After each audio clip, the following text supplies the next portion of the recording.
Hey guys, this is a look at my 2003 Subaru WRX. It makes about 700 horse to the wheels. I've rebuilt this car many a times. This is the final iteration. This is not the permanent bumper. This is just something I use to drive around the streets. So the exterior is been repainted twice, both times in my garage. Got the JDM headlights, Caminari reverse hood. This right here is a Zero Sport bumper with a big old parent intercooler, double Hella super tones. I mounted the blow-off valve, which is tile 50mm right here in the air duct. It's got the carbon fiber marker deletes, Inky RPF1. I want to say the 18 by 9.5, 38 offset.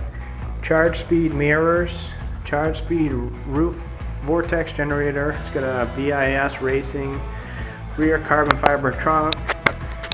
It's got the factory taillights with just a carbon fiber little accent on it. It's got the HKS muffler. So that's pretty much it for the exterior. It's got a set of side skirts on it. We can take a look on the inside. It's got a full flock dash, which I did this. This is actually very easy and very cheap. It cost me about $70 to do the whole dashboard, center console. So I got a full set of DEFI gauges in it, five in total. AEM air fuel gauge. I got the Aquamist gauge, shift light, HKS turbo timer. I got an intercooler temperature gauge over here, shows the in, out, and difference between the two. The switch right next to it is the fuel pump bypass to make it run high or low speed. It's got some cheap flip out TV screen that actually doesn't flip out anymore.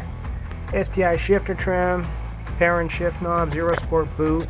I got a actually discontinued now set of Status Racing Kevlar seats.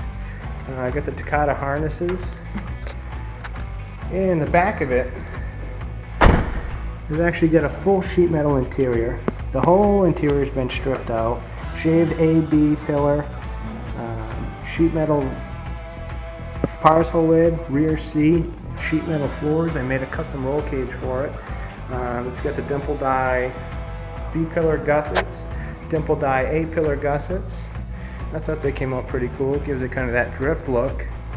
So that's more or less the exterior of the car. Oh, it does have Willwood 6-piston, 2-piece rotor, front brakes. And then for the rear, it's got those same brakes, 2-piece rotors, 4-piston Willwoods. It's got a carbon fiber gas door, nothing special. Also does have the JDM Spec C roof vent because the car actually removed the HVAC system, so in the summertime, whenever I do drive it, it is nice to be able to open that. So let's take a look at the engine. So guys, here's the engine bay of the car. It's a full shaved and wire tuck car. You can see I used the factory wheel tubs, but I did shave. If you know Subarus, there's a lot of holes up on the firewall down there. This whole sheet has been replaced with a new piece of sheet metal. There's just too much going on there that I couldn't shave it. The lowers have been shaved. Those have been smooth. The strut towers have been smoothed. I actually built this whole car except for the chrome plating. I had obviously that subbed out, but I made I actually modified this. This wasn't originally supposed to be a reverse mount intake manifold. I had to cut all 4 runners down to flip it, and I had an issue here where it didn't clear the hose, so I had to make a little notch, I guess. It's got the Aeromotive fuel system. Pretty much the whole fuel system on this car is Aeromotive. Aeromotive fuel rails, RC injectors, Aeromotive fuel pressure regulator right here mounted on the back of the intake manifold. It's got direct port injection, meth injection, 50-50. It's a mixture of pro-meth and double zone injection. I had to put a check valve up here because the line is about 3 feet long. The solenoid's back here. So every time between the pulls, if the meth wasn't spraying, it would actually suck that whole line out. And in the next pull, you'd have to fill that whole line. So it was actually not working very good. So I had to do that modification. This runs a full race twin scroll turbo kit with twin 38mm tile wastegates. I don't know if we can see them. I don't think we can. They're down there under the turbo. Straight atmospheric dump. And this is a Precision 6466 Gen 2 ball bearing billet turbo. And the full wire tuck, you can see they come right back here. I bought a couple bulkhead connectors, 21 pin bulkhead connectors off Amazon, so all the wiring, including all the Defi gauges and anything aftermarket wiring wise in this engine bay, they go through those two and behind the dashboard.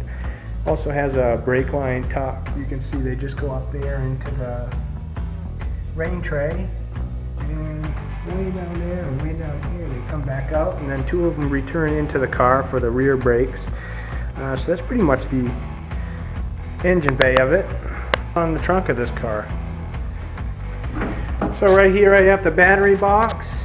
Right here is the battery kill. Push off, pull is on. I got a couple closeout panels I just made out of polished aluminum. Right here I have the Aeromotive fuel pump controller. Right there is the Aquamist pump. Right here's a 1.5 gallon meth tank, and it's, I want to say it's a 14-gallon fuel cell, and I get the Aeromotive A1000 pump mounted up on top. So I have the fuel coming in right here. It's not the best setup. You're not supposed to really be pulling fuel up, but that's kind of where I had to mount it. So it's not a lot going on here, but I did make a sheet metal rear panel. I cut out the whole factory floor to get rid of the spare tire holder. Braced it all with just 1x1 square tubing, and that's the trunk. Here we are underneath the car. I know the lighting's not the best, but I got the HKS carbon titanium exhaust with the 3-inch stainless. 3-inch stainless downpipe. I got a polished rear diff cover with the beat rush rear diff brace. The whole underneath's been painted. Here you can see the underneath where I chopped out the rear tire holder. Cusco, most of the suspension works from Cusco front and rear sway bar, agency power end links, Cusco trailing arms and lateral bars. It's got PPG 5-speed transmission, dog box with all straight cut gears. It has comp clutch twin. So I mean the car has been built, but don't get me wrong, this car brakes a lot. I thought when I built it was going to be indestructible, but I was very wrong. So anyways guys, let's go take a couple pulls in it.